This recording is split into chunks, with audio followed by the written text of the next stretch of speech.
Hello friends, welcome to my channel study 05। आज हम discuss करेंगे क्लास 7 की एनसीईआरटी का चैप्टर फर्स्ट, पादपों में पोषण, न्यूट्रिएंट्स इन प्लांट्स। इस चैप्टर में पादपों में पोषण कैसे होता है इसके बारे में जानेंगे। इस चैप्टर में हम लोग पादप क्या होता है, उसमें पोषण की प्रक्रिया कैसे होती है, प्रकाश संश्लेषण की प्रक्रिया कैसे होती है, विषमपोषी प्रणाली, परपोषी, परजीवी, मृतजीवी, कीट बच्ची किसे कहते हैं। इस चैप्टर में इन सभी टॉपिक्स के बारे में डिस्कस करेंगे। चलिए स्टार्ट करते हैं आज का अपना फर्स्ट टॉपिक कि पादप क्या होता है, यानी कि पौधे क्या होते हैं। ये एक बहुकोषीय जीव होते हैं, यानी कि मल्टी सेल ऑर्गेनिज्म होते हैं। ये स्वपोषी होते हैं जो कि अपना भोजन स्वयं बना लेते हैं। ये अपना भोजन प्रकाश संश्लेषण की प्रक्रिया द्वारा बनाते हैं। प्रकाश संश्लेषण की प्रक्रिया के लिए कार्बन डाइऑक्साइड, सनलाइट और वाटर और क्लोरोफिल, ये सभी चीज़ों का होना आवश्यक होता है। इन सभी चीज़ों की उपस्थिति में ये प्रकाश संश्लेषण की प्रक्रिया करते हैं और ऑक्सीजन को मुक्त करते हैं और ये अपना भोजन स्वयं बनाते हैं। नेक्स्ट हम जानेंगे कि पोषण किसे कहते हैं। पोषण जीवधारी जो होते हैं जिन पोषक पदार्थों को आहार के रूप में ग्रहण करते हैं, यानी कि जो हम भोजन करते हैं, जो हमें पोषक पदार्थ होता, जो उसमें पोषक पदार्थ होते हैं जिनसे हमें पोषण प्राप्त होता है, तो उसे हम पोषण कहते हैं। यानी कि जिससे हमारे शरीर की वृद्धि एवं विकास होता है, जिससे कारण हमारा शरीर समुचित विकास कर पाता है, तो इस प्रक्रिया को हम पोषण कहते हैं। जो भोजन में पोषक पदार्थ होते हैं जैसे कि कार्बोहाइड्रेट, प्रोटीन, वसा, खनिज, ये सभी पोषक पदार्थ होते हैं। इन्हें भोजन के घटक भी कहते हैं, यानी कि कंपोनेंट्स ऑफ फूड भी यही होते हैं। कार्बोहाइड्रेट, प्रोटीन, वसा, विटामिन, खनिज, ये सभी भोजन के घटक होते हैं। इनको हम पोषक पदार्थ कहते हैं। भोजन के ये घटक हमारे शरीर के लिए बहुत ही आवश्यक होते हैं, इन्हें हम पोषक पदार्थ कहते हैं। ओके, तो सभी जीवों के लिए भोजन बहुत ही आवश्यक होता है। कोई भी जीव जो होता है, जो सजीव जीव है, वह भोजन के बिना जीवित नहीं रह सकते हैं। भोजन में विटामिन, प्रोटीन, खनिज, वसा, ये सभी पाए जाते हैं जो हमारे शरीर को पोषण प्रदान करते हैं। यानी कि मानव तथा अन्य प्राणी जो हैं वे डायरेक्ट तथा इनडायरेक्ट रूप से पौधों पर निर्भर हैं, यानी कि वे पौधों पर डिपेंड हैं, पर पौधे अपना भोजन स्वयं बना लेते हैं। जो पौधे होते हैं वे किसी पर डिपेंड नहीं है, वे अपना भोजन स्वयं बना लेते हैं। उनको अपने भोजन बनाने के लिए केवल कार्बन डाइऑक्साइड, जल, सनलाइट और क्लोरोफिल चाहिए, जिससे वे अपना भोजन स्वयं बना लेते हैं। पर मानव जो होता है अपने भोजन के लिए पादपों पर निर्भर रहता है, वह अपना भोजन स्वयं नहीं बना पाता है। नेक्स्ट हम जानेंगे पादपों में पोषण की विधि। पादपों में पोषण कैसे होता है, यानी कि जो पादपों पोषण है, ये पादपों पोषण CO2 तथा खनिज की सहायता से अपना भोजन स्वयं बना लेते हैं। यानी कि ये कार्बन डाइऑक्साइड, जल और सनलाइट और क्लोरोफिल की सहायता से अपना भोजन स्वयं बना लेते हैं। यानी कि पोषण सजीवों द्वारा भोजन ग्रहण करने एवं इसके उपयोग की विधि को हम पोषण कहते हैं। जैसे कि हमने पहले डिस्कस किया कि जो पौधे होते हैं वे स्वपोषी होते हैं, वे अपना भोजन स्वयं बना लेते हैं। पौधों पोषक पदार्थ जो होते हैं सजीवों की शारीरिक संरचना, वृद्धि तथा क्षतिग्रस्त भागों के रख रखाव के लिए सामर्थ्य बनाते हैं। मतलब जो पोषक पदार्थ होते हैं वे सजीवों को वृद्धि तथा क्षतिग्रस्त भागों के रख रखाव के लिए उसको स्ट्रेंथ प्रोवाइड करते हैं, यानी कि उसे मजबूत बनाते हैं। ये जैव प्रक्रमों के लिए आवश्यक ऊर्जा भी प्रदान करते हैं।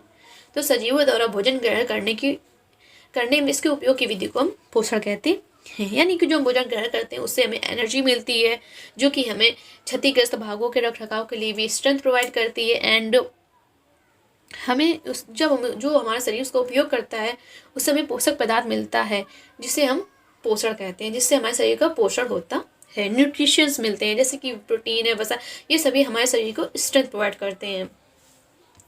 तो पोषण की वह विधि जिसमें जीव अपना भोजन स्वयं संश्लेषित करते हैं स्वपोषण कहलाती है। जैसा कि हमने जाना कि पौधे स्वपोषी होते हैं जो कि अपना भोजन स्वयं बना लेते हैं, तो उन्हें हम स्वपोषण कहते हैं। जो अपने पोषण की वह विधि जिसमें जीव जो होते हैं वे अपना भोजन स्वयं ही बना लेते हैं, संश्लेषित कर लेते हैं, उसे हम स्वपोषण कहते हैं। अतः ये इन पादपों को हम स्वपोषी कहते हैं। जंतु एवं अधिकतर अन्य जीव जो होते हैं पादपों द्वारा संश्लेषित भोजन ग्रहण करते हैं, उन्हें हम विषमपोषी कहते हैं। विषमपोषी कहते हैं यानी कि जो होते हैं जो पादपों पर निर्भर होते हैं, यानी कि किसी अन्य पर अपने भोजन के लिए निर्भर है, तो उन्हें हम विषमपोषी कहेंगे। जैसे कि जंतु एवं मानव जो होते हैं, और कुछ पौधे भी होते हैं जो कि अपने भोजन के लिए दूसरे जीवों पर या पादपों पर निर्भर होते हैं। समझानेंगे प्रकाश संश्लेषण। पादपों में खाद्य संश्लेषण का प्रक्रम, यानी कि जो पादप होते हैं वह प्रकाश संश्लेषण के द्वारा भोजन को कैसे तैयार करते हैं, वे अपने भोजन को कैसे बनाते हैं। तो जो प्रकाश संश्लेषण क्रिया होती है, जो पौधे होते हैं, ये सभी चीज़ें जो होती हैं वह उनके परिवेश में उपलब्ध होती हैं, जो चीज़ें उनको प्रकाश संश्लेषण के लिए आवश्यक होती हैं। तो प्रकाश संश्लेषण जो होता है वह पौधों द्वारा किया जाता है, जिससे वह अपना भोजन स्वयं बनाते हैं। पत्तियां पौधे की जो होती है उसे खाद्य फैक्ट्री यानी कि फूड फैक्ट्री कहते हैं पत्तियों को, पौधों की। प्रकाश संश्लेषण की प्रक्रिया जो होती है वह पौधों की पत्तियों पर कंप्लीट होती है, यानी कि जो फोटोसिंथेसिस का प्रोसेस होता है वह प्लांट्स की लीव्स पर कंप्लीट हो जाता है। सभी कच्चे पदार्थ जो होते हैं पत्तियों तक पहुंचाने आवश्यक होते हैं, यानी कि जो सभी कच्चे पदार्थ, कार्बन डाइऑक्साइड, जल, सनलाइट, ये सभी जो कच्चे पदार्थ हैं इन्हें हम एक तरीके से कच्चे पदार्थ कहेंगे, रॉ मटेरियल, जो कि पत्तियों तक पहुंचने बहुत ही आवश्यक होते हैं। इसलिए जो ये कच्चे पदार्थ हैं पत्तियों तक, जब जड़ जो होती है वे नीचे से जल और खनिज को अवशोषित करती है मिट्टी से, और फिर तने के माध्यम से ये पत्तियों तक पहुंचाती है, यानी कि पत्तियों तक सभी खाद्य पदार्थ मिट्टी में उपस्थित जल एवं खनिज जड़ द्वारा एब्जॉर्ब कर लिए जाते हैं, फिर तने के माध्यम से पत्तियों तक पहुंचा दिए जाते हैं और वहाँ पत्तियों तक पहुंच जाते हैं, क्योंकि सभी कच्चे पदार्थ पत्तियों तक पहुंचने बहुत ही आवश्यक होते हैं प्रकाश संश्लेषण की प्रक्रिया के लिए। पत्तियों में रंध्र होते हैं जहाँ से वायु में उपस्थित कार्बन डाइऑक्साइड जाती है, जैसे कि हमारे नोज में नोस्ट्रिल होते हैं जिसे हम नासा छिद्र कहते हैं, जिससे कि हम ऑक्सीजन को ग्रहण कर पाते हैं। उसी तरह पत्तियों में रंध्र होते हैं, रंध्र जो होते हैं उन्हीं से कार्बन डाइऑक्साइड पत्तियों तक जाती है, जो वायु में उपस्थित कार्बन डाइऑक्साइड होती है वह पत्तियों में पहुंच पाती है। यह रंध्र जो होते हैं वह दौर कोशिकाओं द्वारा घिरे होते हैं। ऐसे छिद्रों को हम रंध्र कहते हैं। पत्तियों में हरा वर्णक होता है जिसे हम क्लोरोफिल कहते हैं, यानी कि जो ग्रीन पत्तियां होती हैं, जो लीव्स का ग्रीन कलर होता है उसे हम क्लोरोफिल के कारण होता है। जो क्लोरोफिल होता है वो पत्तियों को ग्रीन कलर प्रोवाइड कराता है, इसलिए वह ग्रीन कलर की होती है। क्लोरोफिल सूर्य के प्रकाश में एनर्जी स्टोर करने में पत्ती की सहायता करता है, यानी कि क्लोरोफिल के कारण उसमें सनलाइट प्रिजर्व हो पाती है, यानी कि स्टोर कर पाती है पत्ती जो होती है। तो इस ऊर्जा का उपयोग खाद्य संश्लेषण यानी कि भोजन बनाने के लिए सूर्य के प्रकाश की उपस्थिति में होता है, इसे हम प्रकाश संश्लेषण कहते हैं। तो ये पूरी प्रक्रिया हमारी फोटोसिंथेसिस कहलाई जाएगी, यानी कि इसे हम प्रकाश संश्लेषण की प्रक्रिया कहेंगे। जो सूर्य होते हैं, ये सूर्य के प्रकाश की उपस्थिति में ही प्रकाश संश्लेषण की प्रक्रिया केवल हो सकती है। सूर्य के प्रकाश की उपस्थिति के बिना प्रकाश संश्लेषण की प्रक्रिया नहीं होती है। तो प्रकाश संश्लेषण की प्रक्रिया में पौधे ऑक्सीजन को मुक्त करते हैं और कार्बन डाइऑक्साइड को ग्रहण करते हैं, और सूर्य के प्रकाश की उपस्थिति के बिना प्रकाश संश्लेषण की प्रक्रिया पौधे नहीं करते हैं। नेक्स्ट ये है दिया गया है कि सभी जीवों के लिए सूर्य जो होता है ऊर्जा का चरम स्रोत होता है, यानी कि सभी जीवों को जो सूर्य से हमें बहुत ही ऊर्जा प्राप्त होती है। सूर्य ऊर्जा के एक चरम स्रोत है, क्योंकि जैसे कि आपने देखा होगा जिस दिन सूर्य नहीं निकलता, यानी कि जब बादल होते हैं तब हमारा जो शरीर में एनर्जी होती है वह थोड़ी सी कम होती है, यानी कि जीवों को उस सूर्य से बहुत ही एनर्जी प्राप्त होती है। जीव जो होते हैं सूर्य से ऊर्जा प्राप्त करते हैं, यह एक ऊर्जा का चरम स्रोत है। नेक्स्ट है हमारा, जैसे कि हम प्रकाश संश्लेषण की प्रक्रिया जो होती है, जब प्रकाश संश्लेषण न होने की स्थिति में खाद्य उपलब्ध नहीं होगा, यानी कि अगर हम कल्पना करेंगे प्रकाश संश्लेषण न हो तो प्रकाश संश्लेषण की नहीं होगा तो क्या होगा। तो प्रकाश संश्लेषण न होने की उपस्थिति में खाद्य उपलब्ध नहीं हो पाएगी, यानी कि अगर प्रकाश संश्लेषण नहीं होगा तो पौधे खाद्य उपलब्ध नहीं कर पाएंगे, पौधे भी मर जाएंगे। यानी कि सभी जीवों का अस्तित्व प्रत्यक्ष एवं परोक्ष रूप से, यानी कि डायरेक्ट तथा इनडायरेक्ट रूप से पादपों द्वारा निर्मित भोजन पर निर्भर करता है। यानी कि पादप अपना भोजन बनाते हैं तब पादप जीवित रहते हैं, और पादप जीवित रहते हैं तो हम जीवित रहते हैं। इसीलिए अगर पादप भोजन नहीं बनाएंगे तो हम भी जीवित नहीं रह पाएंगे। इसके अतिरिक्त सभी जीवों के लिए परम आवश्यक ऑक्सीजन भी प्रकाश संश्लेषण के दौरान ही निर्मित होती है, और प्रकाश संश्लेषण की अनुपस्थिति में पृथ्वी पर जीवन की कल्पना ही करना असंभव है। यानी कि ऑक्सीजन के बिना हम जीवित नहीं रह सकते हैं, ऑक्सीजन भी हमारे लिए आवश्यक है, और प्रकाश संश्लेषण की प्रक्रिया द्वारा ही ऑक्सीजन मुक्त होती है। प्रकाश संश्लेषण के दौरान पत्ती की क्लोरोफिल युक्त कोशिकाएं जो होती हैं सूर्य के प्रकाश की उपस्थिति में कार्बन डाइऑक्साइड एवं जल से कार्बोहाइड्रेट का संश्लेषण करती हैं, यानी कि कार्बोहाइड्रेट को एब्जॉर्ब करती है, कार्बन डाइऑक्साइड में जल से कार्बोहाइड्रेट का संश्लेषण करती हैं। तो इस प्रक्रम को हम एक समीकरण द्वारा भी दिखा सकते हैं, जैसे कि कार्बन डाइऑक्साइड प्लस जल, यानी कार्बन डाइऑक्साइड और जल मिलते हैं और सूर्य के प्रकाश और क्लोरोफिल की उपस्थिति में कार्बोहाइड्रेट प्लस ऑक्सीजन को मुक्त करते हैं। तो इस प्रक्रम में ऑक्सीजन निर्मुक्त होती है। कार्बोहाइड्रेट अंततः पत्तियों में मंड या स्टार्च के रूप में संचित हो जाती है। पत्ती में स्टार्च की उपस्थिति प्रकाश संश्लेषण प्रक्रम को संपन्न होना दर्शाता है, यानी कि अगर पत्ती में स्टार्च की उपस्थिति दिखाई देती है तो वह प्रकाश संश्लेषण प्रक्रिया यानी कंप्लीट हो चुकी है, वह प्रोसेस कंप्लीट हो गया। तो स्टार्च भी एक प्रकार का कार्बोहाइड्रेट है, यानी कि जो कार्बोहाइड्रेट जो होता है वह स्टार्च है, तो स्टार्च भी एक प्रकार का कार्बोहाइड्रेट है, यानी कि कार्बन प्लस जल मिलकर सूर्य की उपस्थिति और क्लोरोफिल की उपस्थिति में प्रकाश संश्लेषण की प्रक्रिया होती है। जैसे कि इस चित्र में पत्ती दिखाई गई है, दौर कोशिकाएं, रंध्र, क्लोरोफिल दिखाए गए हैं, दौर कोशिकाएं दिखाई गई हैं, रंध्री दौर, क्लोरोफिल युक्त कोशिकाएं दर्शाते हुए पत्ती का काट चित्र भी दिखाया गया है। जैसे कि नेक्स्ट चित्र हमारा ये प्रकाश संश्लेषण दर्शाने के लिए व्यवस्था चित्र है। ये कभी कभी हमारे क्वेश्चन से प्रकाश संश्लेषण की प्रक्रिया और उसके साथ चित्र भी बनाने के लिए कहता है। जैसे कि हम प्रकाश संश्लेषण की प्रक्रिया में इस चित्र को बना सकते हैं। जैसे कि हमारा सन है, वह सनलाइट दे रहा है, हमारे एक फ्लावर सनफ्लावर है जो कि पत्तियों द्वारा स्टोर कर लिया जा रहा है सनलाइट को और सौर ऊर्जा मिल रही है पेड़ को। कार्बन डाइऑक्साइड जो कि वायुमंडल में उपस्थित है वह पत्ती एब्जॉर्ब कर रही है, पत्ती एब्जॉर्ब कर रही है और ऑक्सीजन प्रकाश संश्लेषण की प्रक्रिया हो रही है।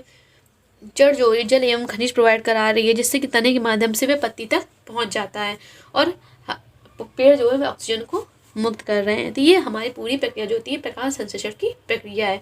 इस तरह से हमारी प्रकाश संश्लेषण की प्रक्रिया होती है और भोजन जो पौधे होते हैं वे अपना भोजन स्वयं बना लेते हैं। तो इस तरह से पौधों में भोजन बनाने की प्रक्रिया होती है। इस तरह से पौधे जो होते हैं अपने खाद्य पदार्थ को बनाते हैं। यानी कि प्रकाश संश्लेषण की प्रक्रिया के लिए सबसे ज़्यादा इंपॉर्टेंट है सनलाइट। सनलाइट के बिना पौधे में प्रकाश संश्लेषण की प्रक्रिया नहीं हो सकती है। नेक्स्ट है हमारा जैसे कि हमारी कोशिकाएं क्या होती हैं, जैसे कि जो कि बिल्डिंग्स होती हैं, जैसे कि आपने बिल्डिंग्स देखी होंगी जो कि ईंटों से बनी हुई होती है। तो इसी प्रकार जो सजीवों का शरीर जो होता है वह सूक्ष्म इकाइयों से बनता है, जिसे हम कोशिका कहलाती है, यानी कि जिसे हम सेल कहते हैं।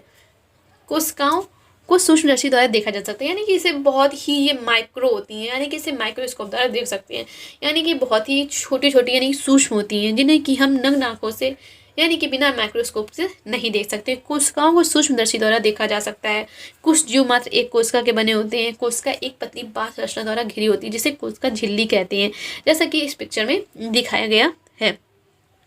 इस केंद्र में स्थित एक सुस्पष्ट संरचना भी होती है, जिसे हम केंद्रक कहते हैं। केंद्रक चारों ओर से जेली के समान एक पदार्थ से घिरा होता है, यानी कि लिक्विड सा जेली के समान जो पदार्थ होता है उससे वह घिरा होता है, जिसे हम कोशिका द्रव्य कहते हैं। यानी कि वह एक जो कोशिका में रहने लगे लिक्विड होता है, यानी कि वह कोशिका द्रव होगा, तो वह कोशिका द्रव हम उसको कहते हैं। पत्तियों में जो रंध्र होते हैं वह दौर कोशिकाओं द्वारा घिरे होते हैं, तो ऐसे छिद्रों को हम रंध्र कहते हैं।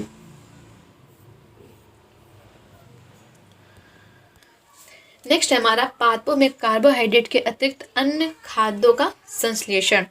जैसे कि जो पादप होते हैं वे कार्बोहाइड्रेट के अतिरिक्त वह और किस खाद्य का संश्लेषण करते हैं।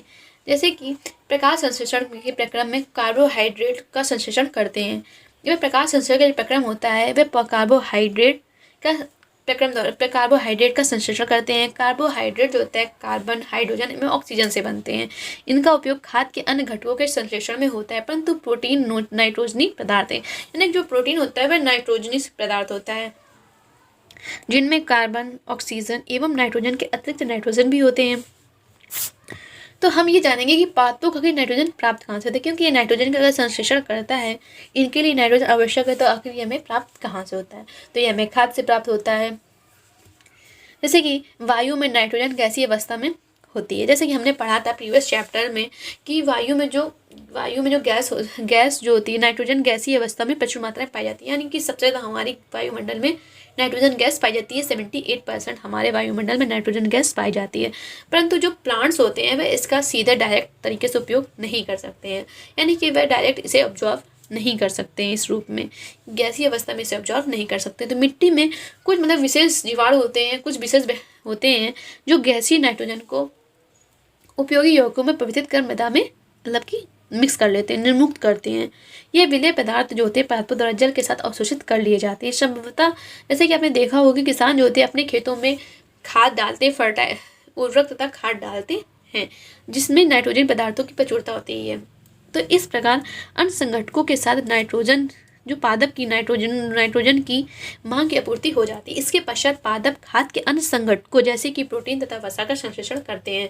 यानी कि जो नाइट्रोजन होता है जो कि हमारे वायुमंडल में 78% उपस्थित है, तो उसको कुछ जीवाणु जो होते हैं मिट्टी में उपस्थित होते हैं, वे उसको गैसीय अवस्था से विलेय अवस्था में ला के उसको निर्मुक्त करते हैं, जिससे कि पौधे उस नाइट्रोजन का इस्तेमाल कर लेते हैं और पौधों की नाइट्रोजन की आवश्यकता पूर्ण हो जाती है। तो इस तरह वे कार्बोहाइड्रेट के अतिरिक्त नाइट्रोजन का भी संश्लेषण करते हैं। नेक्स्ट हम जानेंगे पादपों में पोषण की अन्य विधियां कि पादपों में पोषण की अन्य विधियां क्या है। यानी कि जो पादप होते हैं पादपों में जैसे कि पोषण जो स्वपोषण होता है, तो पादपों जो पोषण होता है वह किस तरह से हम कर सकते हैं। तो कुछ पादप जैसे होते हैं जिसमें क्लोरोफिल नहीं पाया जाता, यानी कि जो कुछ पादप होते हैं वह स्वपोषण के अतिरिक्त दूसरों पर भी निर्भर होते हैं। यानी कि सभी पादप जो होते हैं वे स्वपोषी नहीं होते हैं। सभी पादपों में क्लोरोफिल नहीं पाया जाता है, तो वे भोजन संश्लेषित नहीं कर सकते, यानी कि वे अपना भोजन स्वयं नहीं बना पाते हैं। तो फिर वे जीवित कैसे रहते हैं? जैसे कि आपके मन में क्वेश्चन उठा हो कि वे फिर जीवित कैसे रहते हैं अगर वे अपना भोजन नहीं बना पाते हैं, क्योंकि सभी पौधे अपना भोजन बनाते हैं, लेकिन कुछ पौधे ऐसे भी होते हैं जो अपना भोजन स्वयं नहीं बना पाते हैं, जिसे हम विषम पोषी प्रणाली में रखते हैं। यानी कि जो कि विषम पोषी प्रणाली में आते हैं, जैसे कि मनुष्य एवं अन्य प्राणियों की तरह ये पादप भी अपने पोषण के लिए अन्य पादपों द्वारा निर्मित खाद्य पदार्थों पर निर्भर रहते हैं, तो इन्हें विषम पोषी प्रणाली में रखा जाता है। तो विषम पोषी प्रणाली को हम 4 भागों में बांट सकते हैं, जैसे कि परपोषी, परजीवी, मृतजीवी और कीटभक्षी प्राणी। जो कि जैसे कि परपोषी जो होते हैं वे जीव जो अपने भरण पोषण के लिए दूसरे जीवों पर निर्भर होते हैं, तो अन्य जीवों पर या जीवों पर आश्रित होते हैं, तो उसे हम परपोषी कहते हैं। परजीवी वे जीव जो अपना भोजन अन्य जीवों के शरीर के बाहर अथवा भीतर रहकर प्राप्त करते हैं, तो उससे जैसे कि खटमल, एस्कैरिस, मच्छर, अम्लबेर, ये सभी जीव परजीवी होते हैं। ये सभी जीव जो होते हैं वे परजीवी होते हैं। नेक्स्ट है हमारा मृतजीवी कि मृतजीवी क्या होता है। जो मृतजीवी होते हैं वे जीव जो अपना भोजन मृत एवं सड़े गले कार्बनिक पदार्थों से प्राप्त करते हैं, जैसे कि फफूंद, कवक, मशरूम, जीवाणु, ये सभी जो होते हैं वे सड़े गले कार्बनिक पदार्थों से अपने भोजन को प्राप्त करते हैं। जैसे कि इसमें दिया गया है मशरूम, जैसे कि आपने बरसात के मौसम में देखा होगा जैसे कि कवक ये मशरूम उगाते हैं, और कभी कभी हमारे अचार में, ब्रेड में आदि में सड़े गले पदार्थों में फफूंद लग जाते हैं, जिसे हम मृतजीवी कहते हैं। जैसे कि ब्रेड पर उगती हुई कवक, तो इस एक्सपेरिमेंट को हम घर पर भी कर सकते हैं। जैसे कि हमारे अचार में कई सामान में वर्षा ऋतु में कवक या फफूंद लग जाती है, जिसे हम फंजाई भी कहते हैं। ये जो होती है इनकी पोषण प्रणाली जो होती है अथवा पोषण विधि भिन्न प्रकार की होती है, यानी कि मृत एवं सड़े गले पौधों से अपने पोषण को प्राप्त करते हैं, जिसे हम मृतजीवी कहते हैं। तो इसके एग्जाम्पल होंगे फफूंद, कवक, खमीर, मशरूम, ये सभी जीवाणु जो होते हैं वे मृतजीवी होते हैं। नेक्स्ट हम जानेंगे कीटभक्षी। कीटभक्षी कौन होते हैं?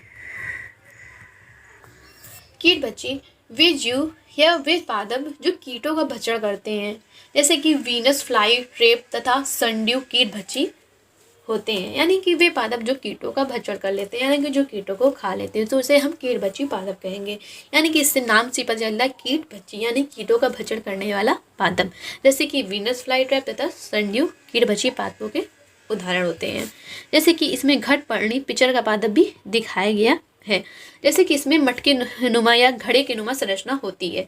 जब ऊपर या इसमें इसके ऊपर कीड़ा कोई बैठता है या कोई भी इंसेक्ट बैठता है, तो वह फिसलकर इतना चिकना होता है यहाँ पे कि वह फिसलकर नीचे चला जाता है, और जो ये ढक्कन होता है वह बंद हो जाता है, वह कीटों का भक्षण कर लेता है। जो कीट मतलब होता है वह घड़े में प्रवेश करता है, तो जो उसके रोमों के बीच फंस जाता है। घड़े में उपस्थित जो पाचक रस द्वारा कीटों का पाचन हो जाता है। कीटों का भक्षण करने वाले ऐसे पादप कीट बच्ची पादप कहलाते हैं। जैसे कि घट पर्णी पिचर का पादप होता है, घट में रूपांतरित पत्ती होती है, यानी कि ये जो पत्ती होती है वे घट में रूपांतरित हो जाती है, जैसे कि ये पिक्चर में दिखाया गया है। तो ये जो होते हैं ये प्रकाश संश्लेषण, ये अपना वजन प्रकाश संश्लेषण की प्रक्रिया द्वारा बनाते हैं, लेकिन ये इनके लिए इनफ नहीं होता है, इसलिए कीटों का भक्षण भी करते हैं। यानी कि ये अपना वजन स्वयं भी बनाते हैं और ये कीटों का भक्षण भी करते हैं, यानी कि ये दूसरों पर आश्रित भी हैं, यानी इन्हें कीट भक्षी भी कहेंगे और इन्हें स्वपोषी भी कहेंगे। लेकिन जो अपना वजन स्वयं बनाते हैं, लेकिन वह उनके लिए पर्याप्त नहीं होता है, उससे मतलब कि वो अपनी पूर्ति नहीं कर पाते हैं, इसलिए वह कीटों का भक्षण करते हैं, इसलिए इन्हें कीट भक्षी भी कहते हैं।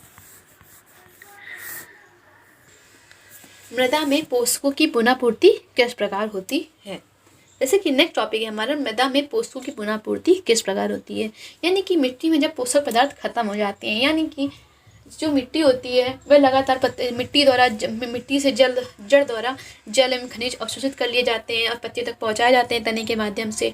तो धीरे धीरे करके जो मिट्टी होती है उनमें पोषक पदार्थों की कमी होने लगती है। तो जो ये पूर्ति होती है वह हम किस प्रकार करते हैं, यानी कि मृदा में जो खनिज होता है, कार्बोहाइड्रेट होता है, ये सभी चीज़ों की पूर्ति हम किस प्रकार मृदा में करते हैं। तो हम इसकी जो पूर्ति करने की विधि, इस चीज़ को हम जानेंगे कि पूर्ति हम किस प्रकार करते हैं। जैसे कि हम अपने खेतों में देख सकते हैं किसानों को अथवा माली को बगीचे के लॉन अथवा गमलों में खाद अथवा उर्वरक डालते हुए। जैसे कि आपने देखा होगा कि किसान और माली जो होते हैं वह खाद या उर्वरक को डालते हैं, जिससे कि अच्छी सी ग्रोथ हो और उपजाऊ हो, जिससे कि सुंदर सुंदर फूल हो, सुंदर सुंदर फल हो। तो जैसे कि क्या आप जानते हैं कि वे इन मृदा में क्या मिलाते हैं?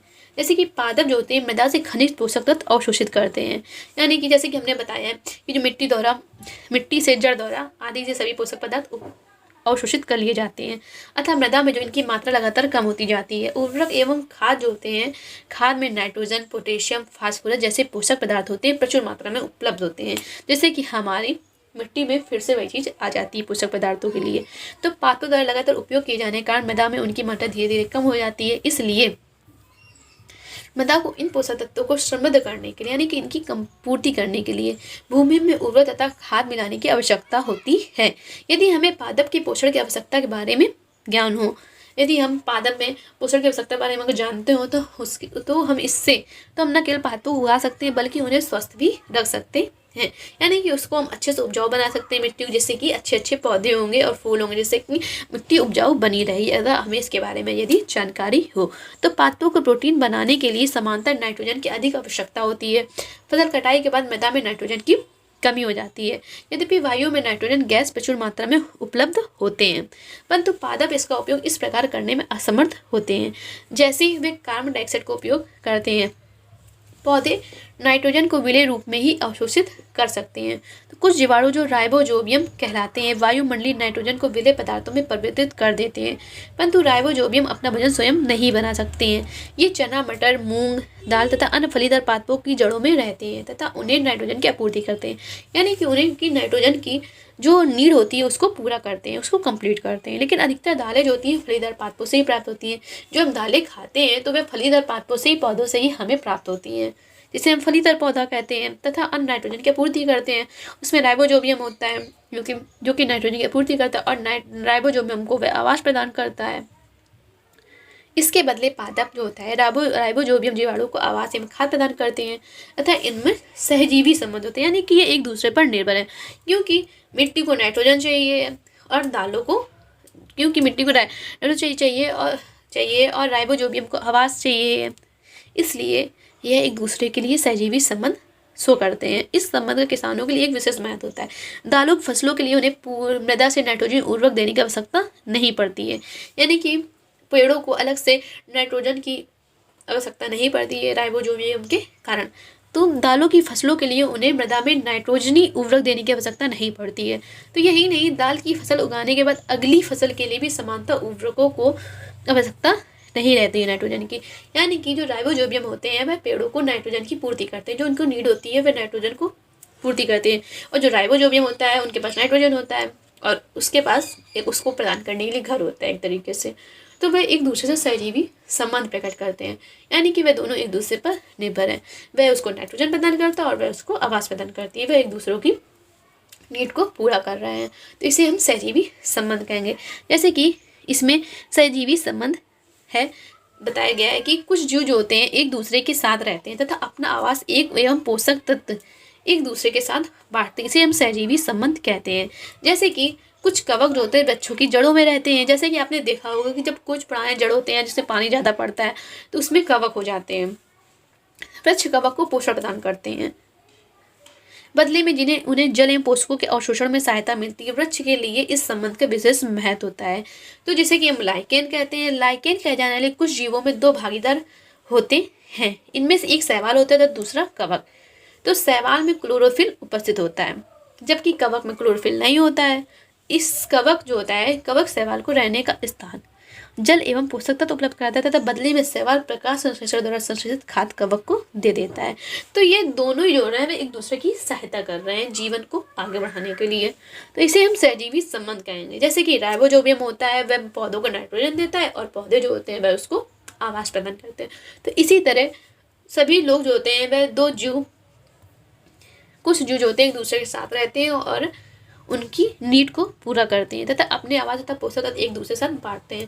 तो इसे हम सहजीवी संबंध कहते हैं, यानी कि एक दूसरे के सहयोग से जो चीज़ की पूर्ति करते हैं तो उसे हम सहजीवी संबंध कहेंगे। तो इस चैप्टर में हमने पढ़ा कि पादप क्या होते हैं, पादप पोषण कैसे होता है, स्वपोषी क्या होता है, पादप स्वपोषी होते हैं, बहुत कम ही पादप जो होते हैं अनपोषण प्रणाली अपनाते हैं, जैसे कि परजीवी मृतजीवी। परजीवी या मृतजीवी दूसरे पादपों में पोषण प्राप्त करते हैं। सभी प्राणी अपने भोजन के लिए पादप तथा अन्य प्राणियों पर निर्भर रहते हैं, यानी कि जो सभी परपोषी प्राणी यानी कि विषमपोषी प्राणी के अंतर्गत आते हैं वह अपने भोजन के लिए दूसरों पर निर्भर होते हैं, अतः उन्हें विषमपोषी के रूप में समूहीकृत किया गया है। क्या हम कह सकते हैं कीट-भक्षी पौधे आंशिक विषमपोषी होते हैं? जैसे कि हम कह सकते हैं कि कीट-भक्षी पौधे जो होते हैं क्योंकि वे प्रकाश संश्लेषण की प्रक्रिया भी करते हैं और कीटों का भक्षण भी करते हैं, तो इसलिए हम ये कह सकते हैं कि कीट-भक्षी जो होते हैं पौधे जो होते हैं वे आंशिक विषमपोषी होते हैं, यानी कि आधे स्वपोषी और आधे विषमपोषी, यानी कि वह कीटों पर भी निर्भर होते हैं और वे प्रकाश संश्लेषण की प्रक्रिया द्वारा अपना भोजन स्वयं बना भी लेते हैं, इसलिए से हम विषमपोषी आंशिक विषमपोषी कहेंगे। इसलिए कीट-भक्षी पौधे आंशिक विषमपोषी होते हैं। तो इसका आंसर होगा हाँ।